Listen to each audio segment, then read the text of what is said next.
السلام عليكم ورحمة الله. ازيكم حبايبي؟ عاملين ايه؟ يا رب تكونوا بخير. وحشتوني جدا جدا، وعارفة اني غايبة عنكم بقالي كتير قوي قوي. ربنا يخليكوا ليا وما يحرمنيش من دعواتكم ابدا ابدا. وشعوركم الطيب ليا وصلني والله من تعليقاتكم الجميلة. ربنا ما يحرمني منكم ابدا، ويفك كربي يا رب وكربكم ان شاء الله بإذن الله. ونرجع تاني ننزل فيديوهات بشكل يومي ويزيد الوعي اكتر واكتر، واقدر افيدكم باذن الله زي زمان، واكون فعلا فعلا بقدم لكم حاجه كويسه. جايبه لكم النهارده فيديو يحصل ايه لما النرجسي يعرف انك عرفتي حقيقته. اكتشفتي وعرفتي كل الصفات، وفهمتي ايه اللي بيحصل لك، ومعاملتك اتغيرت طبعا معاه، ورد فعلك على تصرفاته البايخه والسخيفه كمان اتغير. فيحس انك اتغيرتي، يحس انك بقيتي واحده تانية، يحس انك كشفتيه. ايه اللي هيحصل لما يعرف ويدرك انك اكتشفتي امره، او عرفتي انه نرجسي، او عرفتي انه سام وبيأذيكي ومتعمد يأذيكي؟ مش لازم كلمة نرجسي بعينها يعني، هو اصلا في الاساس هو ما بيبقاش عارف الكلمة دي اصلا، ما بيبقاش عارفها عن نفسه، ما بيبقاش عارف ان لقبه نرجسي. مش كل واحدة او واحد بيبقى مدرك انه بيتعامل مع شخص نرجسي.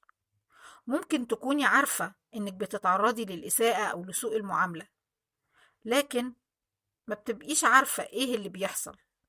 مش عارفة انه بيتلاعب بيكي، مش عارفة ان السلوك ده جزء من اضطراب مرضي، وده بيخليكي محبوسة في العلاقة.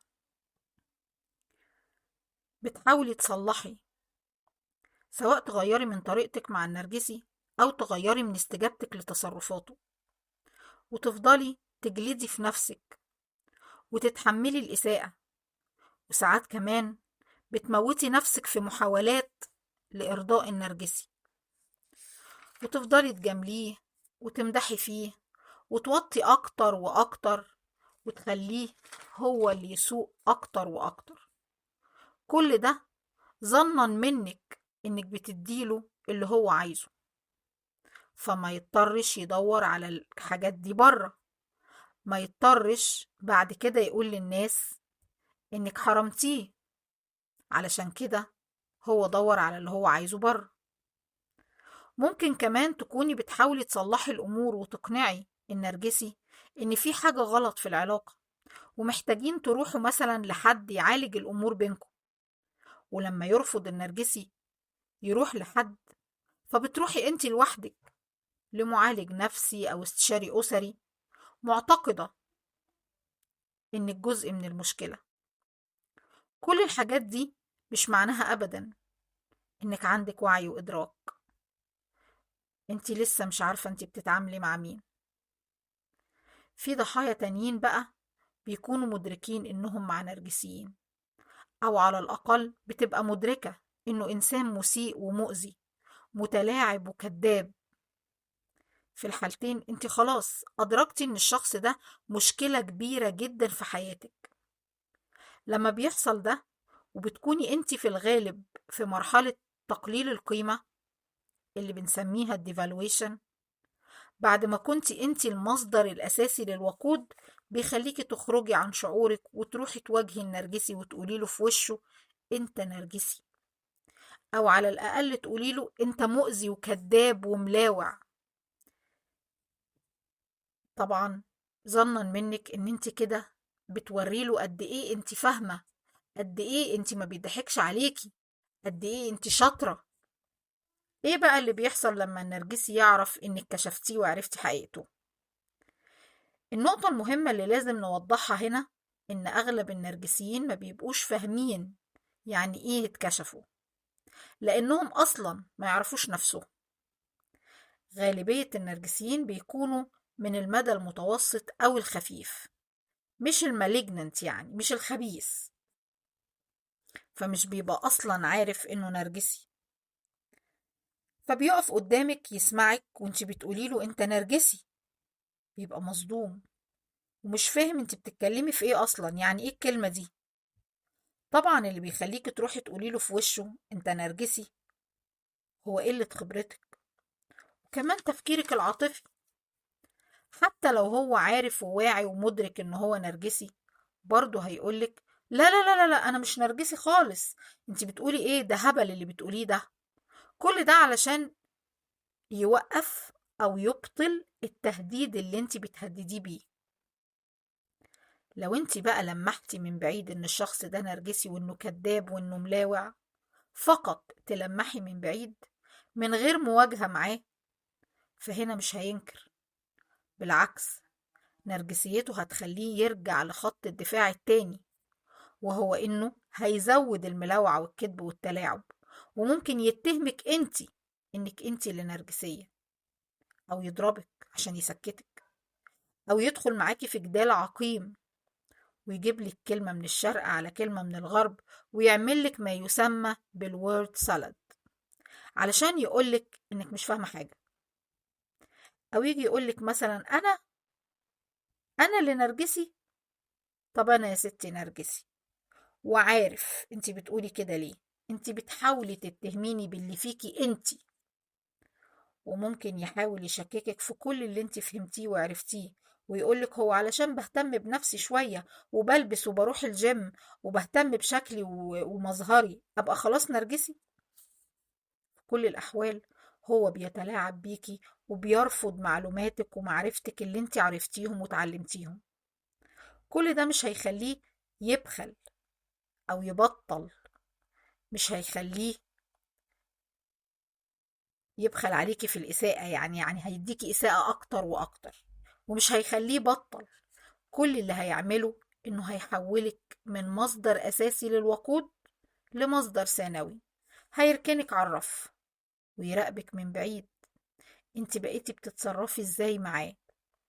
لو تصرفاتك اتغيرت نتيجة وعيك وإدراكك، فهيعرف إن في حاجة غلط. مثلا، هندي مثال: الصمت العقابي. في ايه؟ انت ما بتكلمنيش ليه؟ انت ما بقيتيش تعملي ده، وما بقيتيش كل شوية تروحي تقولي له مالك، انت مخاصمني ليه، هو انا عملت لك ايه؟ وطبعا فرصته عشان يبدأ يهاجمك او يتجاهلك، فانت خلاص بطلتي تسأليه الأسئلة دي، فهو هيحس بالخطر. لو فضلتي توجهي له الاتهامات فده هيكون وقود بالنسبة له، اما لما تتجاهليه تماما فهو هيعتبر ان خلاص مصدر الوقود الرئيسي بالنسبة له مش موجود دلوقتي. هيستخدم كل نقط ضعفك علشان يرجعك للعلاقة تاني، علشان ينتقم منك. لو انتي بتحبي أولادك قوي قوي قوي وبتبيني له ده في كل لحظة وفي كل تصرف، هيضغط عليكي بأولادك. لو انتي بتحبي أهلك جدا جدا وبتزوريهم وبتوديهم وما بيقدرش هو انه يقطع العلاقة بينك وبينهم، هيضغط عليكي بأهلك. لو انتي مهتمة بشغلك قوي قوي، هيضغط عليكي بشغلك ويمكن يحرمك منه. هيشوف فين نقطة ضعفك ويحاول يحصرك منها. هو عارف ان عندك ضمير وعندك شعور بالذنب، وهيحاول يلعب على كل ده في وقت واحد. وعندك قلة ثقة في نفسك، فهيحاول يعملك الهوفرنج القوي أو الغضب الشديد اللي يخليكي تدخلي معاه في الكلام وتردي. هيروح يتكلم عنك ويقول للناس حاجات فظيعة، ولما يلاقيكي ما بترديش هيرجع يعملك غضب نرجسي فظيع. وهنا بقى بقولك وطي وطي لحد ما العاصفة تعدي. وطي وما تقفيش قدام العاصفة عشان ما تتكسريش. بعد ما الغضب ده يخلص هتلاقي النرجسي مش هيمشي وهيبعد بس، لا، ده هينكسر وهيفضل يقل يقل يقل لحد ما يتلاشى تماما في نظرك. هيدور على مصدر تاني أكيد. لما يلاقيكي خلاص ويتأكد إن خلاص ما بقاش عارف يضحك عليكي نهائي، ويلاقيكي ما بقيتيش مصدر للوقود بالنسبة له، هيسيبك ويمشي. اوعي تاخدي الكلام اللي هيقولهولك وقت الغضب أو وقت ما يمشي، اوعي تاخديه على نفسك. هيقولك انت بشعة، انت ما تتعشريش، انت مش ست أصلا، انت كدابة وخاينة، انت ما تنفعيش تكوني زوجة ولا أم. قولي لنفسك أنا عكس كل اللي انت بتقوله ده، وفاهمة كويس قوي إنك فاهم وعارف إني عكس اللي انت بتقوله ده تماما.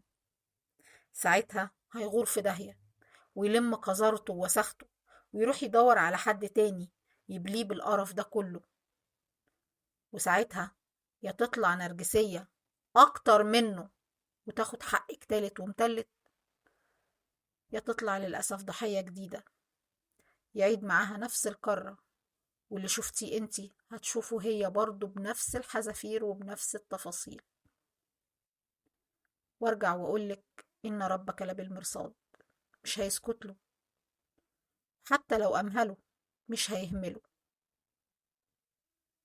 حسبي الله ونعم الوكيل في كل مؤذي. أشوفكم الحلقة الجاية.